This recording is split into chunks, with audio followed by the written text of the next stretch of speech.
नमस्कार दोस्तों, sunrise academy के ऑफिशियल यूट्यूब चैनल पर आप सभी का हार्दिक स्वागत है। स्टार्ट करते हैं आज के वीडियो का पहला प्रश्न। देखिए, गुड़िया ने वार्षिक परीक्षा में 700 में से 450 अंक प्राप्त किए, उसे कुल कितने प्रतिशत अंक प्राप्त हुए? स्कूल का प्रतिशत निकालना है आपको। बहुत सिंपल प्रश्न है, तो किस फॉर्म में निकालते हैं अपन?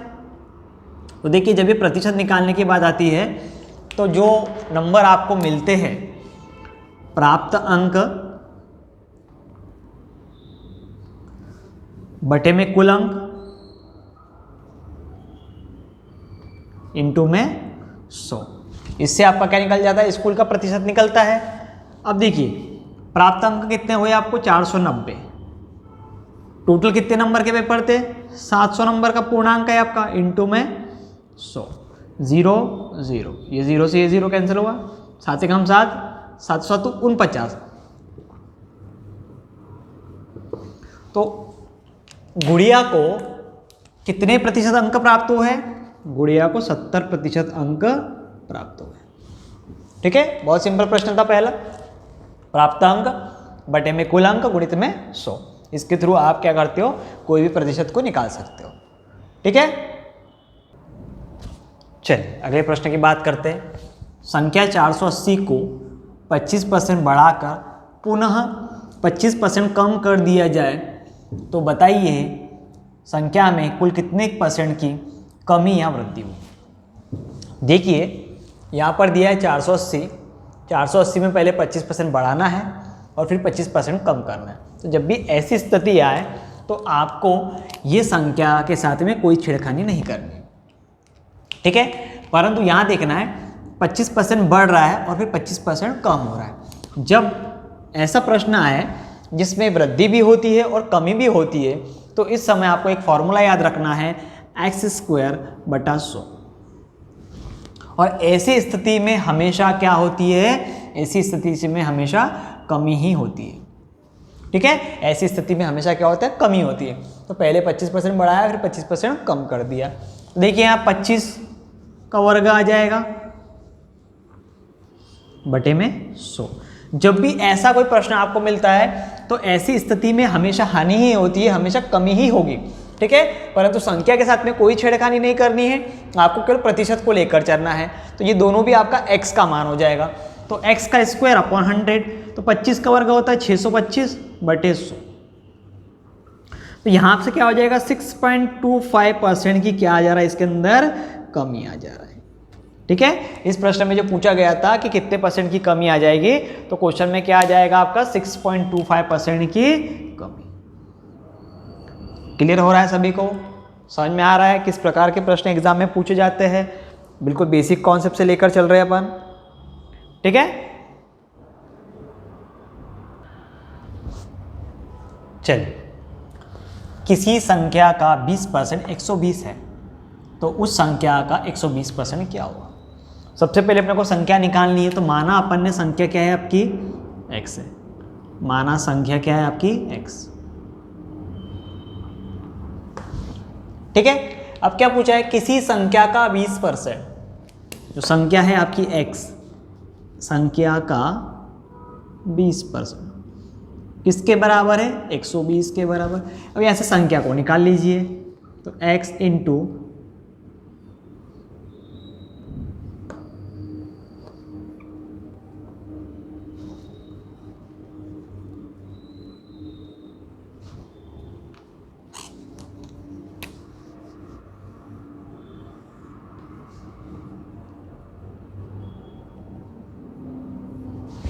समझा क्या किया था मैंने?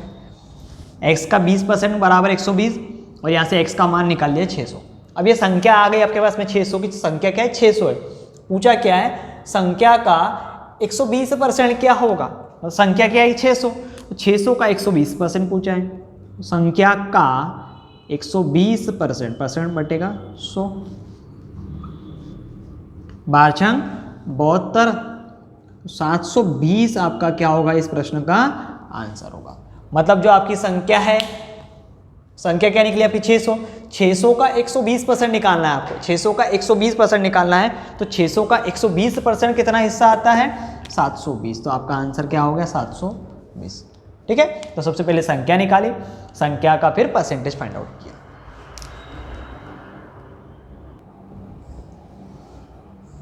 किसी संख्या में, क्वेश्चन क्या है, किसी संख्या में 24 जोड़ने पर उस संख्या के 20% के बराबर है। मतलब कोई संख्या है, उस संख्या में अगर आप 24 को जोड़ते हो तो वो संख्या के 20% के बराबर है। तो उस संख्या का 120% कितना होगा। सबसे पहले क्या करेंगे अपन, माना संख्या क्या होगी आपकी x। अब देखिए संख्या के 20% के बराबर में क्या होगा, 24 होगा। तो यहां से आप क्या करोगे, x इंटू 20%, संख्या का 20% निकाल दिया, जो किसके बराबर दिख रहा था आपको, 24 के बराबर दिख रहा था। ठीक है, आपने क्या करा, जो 20% है 24 के बराबर है, क्योंकि क्वेश्चन बोल रहा है कि 24 अगर जोड़ता हो तो वो 20% के बराबर आता है, तो यहाँ से x का मान निकल जाएगा। तो देखिए 20 से कम 20, 20 पंचे 100 और 24 पंचे कितना होता है आपका 120। तो यहाँ से आपकी संख्या क्या आ गई, आपके पास में संख्या क्या आ गई 120। संख्या क्या निकल गई 120। अब क्या पूछा है, संख्या का 120% कितना होगा। संख्या कितनी है 120 का 120% कितना होगा, परसेंट 0, ये 0 से 0 कैंसल। 12 और 12 का वर्ग कितना होता है 144। तो आपका आंसर कितना हो जाएगा यहाँ से 144। मतलब 120 का 120% 144 होगा। समझ में आया प्रश्न क्या था आपका, क्लियर हो रहा है। प्रश्न में बोला है कि 24 कोई संख्या में अगर 24 जोड़ते हो तो वो उस संख्या के 20% के बराबर है। मतलब 24 जो है वो संख्या के 20% के बराबर है। तो अपन ने क्या करा, संख्या का 20% बराबर 24, ऐसी सीधी संख्या निकल गई 120। अब संख्या का 120% पूछा था, जो आप निकाल चुके हो। ठीक है, चलिए अगला प्रश्न देखते हैं। किसी विद्यालय में 850 विद्यार्थी है। ठीक है, कोई क्लास है, कोई कक्षा है जिसमें 850 विद्यार्थी है, जिसमें 44% मुस्लिम है, 28% हिंदू है, 10% सिख है, और जो बाकी के बचे हुए जो अदर परसेंट आएगा वो अन्य समुदाय वाले विद्यार्थी है। ठीक है, तो अन्य समुदाय वाले विद्यार्थियों की संख्या आपको ज्ञात करनी है। तो सबसे पहले ध्यान दीजिए, पूरी स्कूल में 850 छात्र है। 850 क्या है, छात्र है। अब देखिए 850 छात्र अगर स्कूल में है तो ये अपने आप में 100% होगा। 850 अपने आप में 100% होगा। ठीक है, अब इसमें अलग अलग समुदाय वाले बच्चे हैं। तो देखिए मुस्लिम है, हिंदू है और सिख है। ठीक है, अब हिंदू मुस्लिम और सिख, तो मुस्लिम है 44, हिंदू कितने हो गए 28 और सिख कितने हो गए 10। मतलब टोटल आपका 100% में से जो इसका कैलकुलेशन आएगा 82% जो है वो हिंदू मुस्लिम सिख है। अब अन्य समुदाय वाले, तो टोटल 100% में से अगर 82% गया तो अन्य समुदाय वाले कितने निकल जाएंगे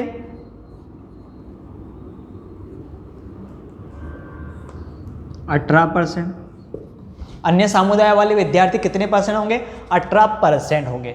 अब पूछा है कुल कितने छात्र होंगे, मतलब संख्या पूछी है, तो 850 का आपको क्या निकाल देना है 18% निकाल देना है। 850 का आपको क्या निकालना है 18% निकालना है।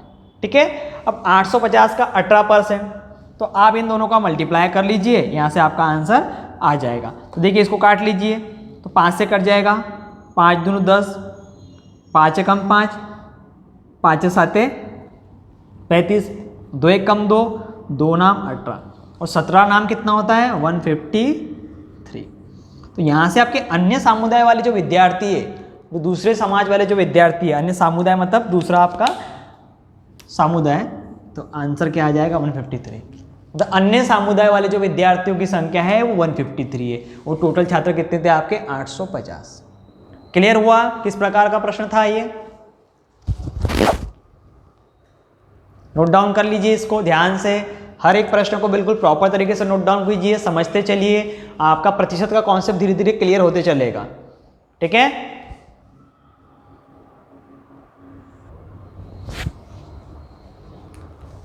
चलिए अगला प्रश्न देखिए।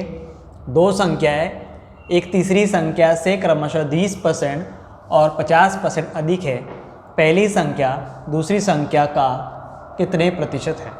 सबसे पहले तीन संख्या माननी है अपने को। देखिए एक को माना ए, बी, सी, ठीक है। अब दो संख्या है क्रमशः एक तीसरी संख्या से, तो तीसरी संख्या तो ये हो गई, तो तीसरी संख्या को आप क्या मान लोगे पहले 100, क्योंकि देखिए पहली और दूसरी संख्या जो है तीसरी से कुछ अधिक है। पहली और दूसरी संख्या जो है तीसरी से कुछ अधिक है, तो पहले अपन ने तीसरी को 100 माना। अब क्या बोल रहा है, क्रमशः 20% अधिक और 50% अधिक है। मतलब पहली के अंदर 20% बढ़ जाएगा और दूसरी के अंदर 50% बढ़ जाएगा। अब क्या पूछ रहा है, पहली संख्या दूसरी संख्या का कितने % अधिक है? पहली संख्या दूसरी संख्या से कितने % है, ठीक है। मतलब पहली और दूसरी का कॉन्सेप्ट पूछ रहा है। देखिए प्रश्न को थोड़ा सा चेंज करते हैं, कुछ क्लियर नहीं हो रहा है इसमें। यहां पर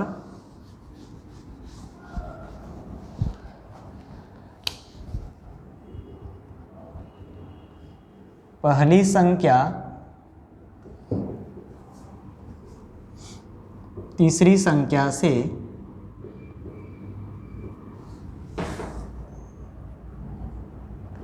कितने % अधिक है?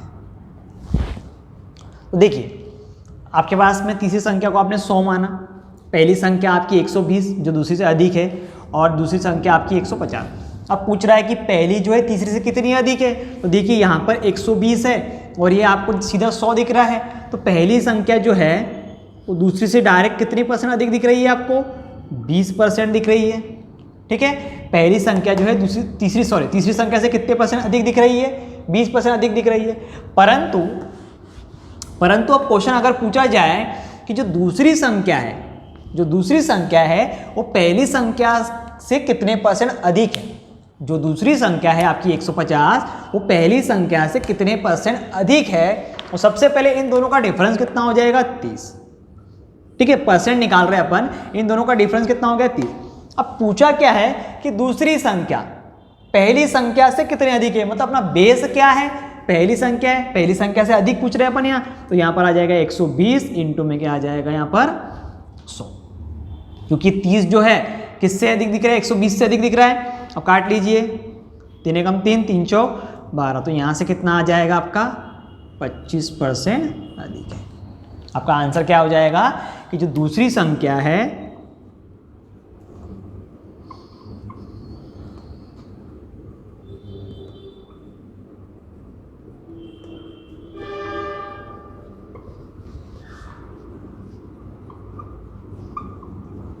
ठीक है, समझ में आया सभी को?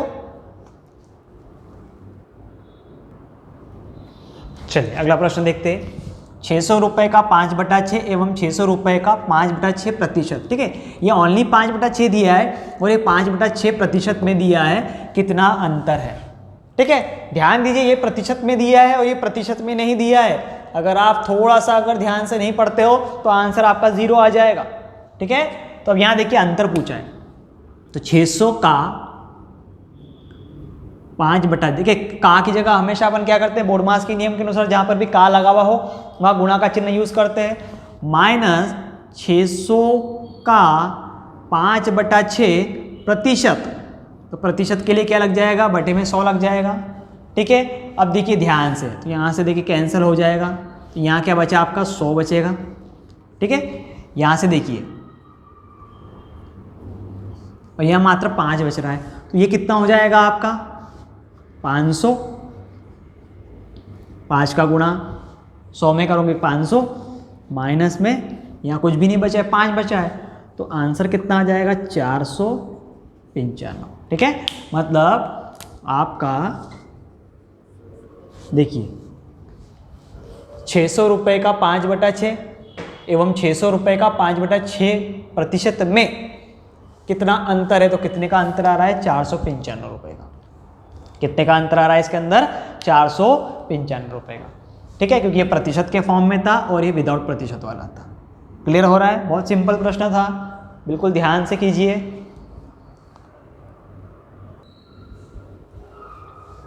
चलिए अगला प्रश्न, यदि 2m के 2m% का मान 1 है तो m का मान क्या हो। ठीक है, 2m का 2m% का मान 1 है तो m का मान क्या होगा। थोड़ा सा आप लोग ध्यान से इस प्रश्न को देखिए। देखिए 2m का 2m प्रतिशत हटेगा तो बटे में क्या लगेगा 100, किसके बराबर है 1 के बराबर। ये लाइन आपको लिखते आना चाहिए बस, प्रश्न को पढ़ते से ही आपको उसका जो कॉन्सेप्ट है वो निकालते आना चाहिए, इसके आगे आपका सॉल्यूशन आराम से आ जाएगा। तो प्रश्न में क्या दिया था, 2m के 2m%, 2m के का गुणा का चिन्ह लगता है, 2m% हटेगा 100 बराबर 1 है। अब यहाँ से क्या हो जाएगा, 2 और 2 का गुणा 4 और m का गुणा m² अपॉन में 100 बराबर क्या आ जाएगा यहाँ पर 1। क्लियर होगा। अब देखिए यहाँ से तिर्यक गुणा हो जाएगा तो m² = 100 बटे में 4। अब यहाँ से अगर वर्ग हटता है, तो ये जो संख्या है आपकी ये काय में आती है, करनी में आ जाती है। ठीक है, यहाँ से जब 2 हटेगा, वर्ग हटेगा तो ये करनी में आ जाएगी, और करनी के बाहर जब निकलेगा तो ये आपका 10 का वर्ग होता है और ये आपका 2 का वर्ग होता है। ठीक है, यहाँ तक सभी को समझ में आया। ये आपका 10 का वर्ग होता है और ये 2 का वर्ग होता है। काट लीजिए, 2 एकम 2, 2 पंचे 10, तो आपका आंसर कितना हो जाएगा यहाँ से 5। ठीक है, आंसर कितना हो जाएगा 5।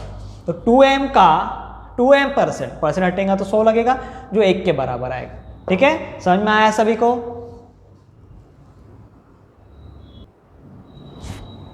चलिए, किसी विद्यालय में कुल विद्यार्थियों का 60% छात्रा है।